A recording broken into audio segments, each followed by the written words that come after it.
The obvious trouble, however, is that the publicity attendant to filing a complaint will only inflame an already incendiary situation. Therefore, before any further damage is done, I would like to discuss your simply removing me from the text. After that is done, the truth or falsity of his tall tales is of no further concern to me. Once this book is distributed in its present form, even if it only gets the meager readership it deserves, there is no way that I and my family won't suffer irreparable damage. Once that happens, I will have no further compunction about the bad publicity and will come at Hornblum and you, if necessary, and anyone else who shares culpability in this slanderous scheme with every legal remedy at my disposal. I am presently consulting with some of the area's top legal talents in defamation. It is in your interest to contact me immediately, or at least show this letter to your legal counsel for an opinion and where I can be reached. Now this letter, you want to read it again? You hear what I said? There have been things said like threatened by a known killer, booked the mob, tried to sue. Do you see anything threatening in this letter? Or is it notification to stop publishing slanderous material? If so, pick out the passage. It's how people interpret it. How would you interpret this to be a threat, and in the context of a physical threat?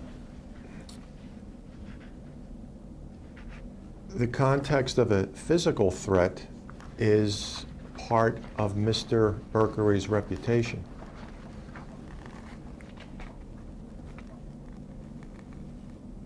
So what did they do? You're trying to say now that they went out and hired defamation counsel because of my reputation?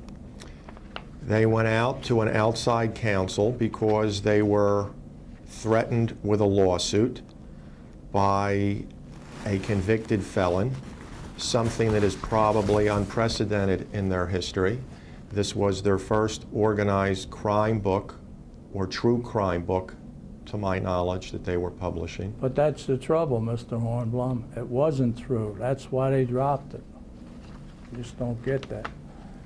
It wasn't a question.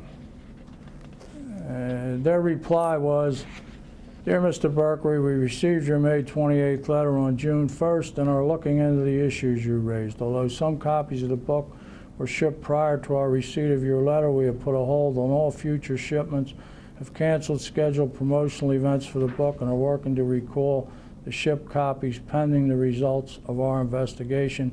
Thank you for bringing this matter to our attention." Now here's a letter, a couple of days old, from George Moore, Temple's counsel. Okay? Dear Mr. Berkery, this letter follows up your telephone call to me regarding the above matter. On or about May 28th, 2005, Temple University Press received your letter of that date in which you advised that you previously had advised Mr. Hornblum that his references to you in the book were defamatory and invaded your privacy. The letter was referred to me for legal advice. Does he say anything about anybody being physically afraid? Do you see it? I don't say that. Okay. Pending our review of the issues that you raised in your letter, Temple University Press halted distribution of the book and so advised Mr. Hornblum. I sought the assistance of outside counsel with expertise in intellectual property matters in reviewing those issues. On June 15, 2005, I also received a notice from Gregory M. Harvey, Esquire, that he represented Mr. Hornblum with respect to the matter. Your letter was Temple's first notice that you had warned Mr. Hornblum in February 2001 not to violate your privacy with respect to the book that he was writing. I communicated with Mr. Harvey over the next few months regarding the matter, including advising him that I had sought the assistance of outside counsel to review and provide legal advice regarding the claims expressed in your letter. On October 7th, after having concluded our review, I advised Mr. Harvey that Temple University Press would cease all further distribution of the book and was not interested in revising it for further distribution.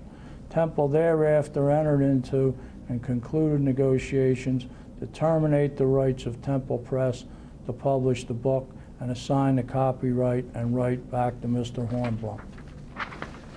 You see anything in that letter that indicates any sort of physical fear, or isn't it true that as a result of them sending out for a top legal opinion and defamation, they dropped your book? That's why they dropped your book. Objection to form.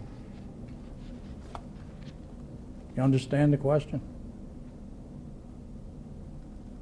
I can rephrase it. You want me to rephrase it? Rephrase the question if you're prepared to do so. Is it your claim that notwithstanding this information I just read to you, that this was not really the reason they didn't publish your book? The real reason was that they were threatened by a criminal. Is that what you're trying to say? I didn't say anything. You did earlier. You want me to read it back? There were people at the publishing house who were afraid of you in this situation. We only need to worry about the ones that made the decision not to publish it, which was counsel and Mr. What's his name? I never met with Mr. Moore. I didn't say you did. Alex Holtzman. There were other people I dealt with at the publishing house who were afraid of this situation. And can you prove that they were instrumental in making the decision to drop your book, rather than the legal opinion they got that it was defamatory? The decision was... Nothing in the letter that says defamatory.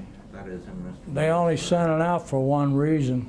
I think it's clear we could imply that it came back defamatory. It's the only thing they asked for legal advice for. No, that's not the. Okay. That's not the thrust of Mr. Moore's letter. But what's your question? My question is, do you accept these letters as fact, or do you still say that they had an ulterior motive for dropping your book? It wasn't defamatory. They dropped it because they were afraid of physical violence. Is that what you're saying? No, I did not say that.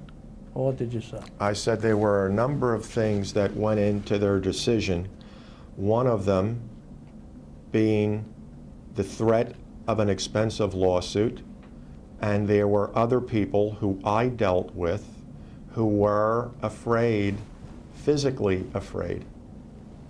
Were they decision makers? I don't know what part they played, because when the book was pulled off the shelves, there were no longer discussions between All right, who them. are they? Let me have the names. I will have to go back and get that person's name. Oh, you said people. There's more than one, right? Well, there was certainly one who was afraid to even have the book in her office. And who might that be? She was an individual who was involved with the production of the layout of the book. Jane Barry? No. She's is just contracted on the side. She's not an employee of Temple. Well, what would she be afraid of? That no one would even know who she was. I didn't say it was her. You did. I thought you just finished saying there was one person for sure. That's right. That was scared to death, and that was her. Is that what you No, said? I did not say that. It was somebody else who was, at that time, an employee of Temple Press. All right, you'll provide me with the name, correct? Because I'm going to depose him. All right? Now, I'm going to get into this later. Well, let's go back to these original letters, if I can find them. All this junk. From 2001. There you go. These letters. You say that you became aware of Mr. Berkeley's academic credentials and the fact that the Pottsville case was overturned and expunged somewhere around 2005, 2006. But you got these letters in February 2001, and it says it all. And then you read the letter? I read the letter. Well, then how could you say you only became aware of it? Because I didn't take anything at face value.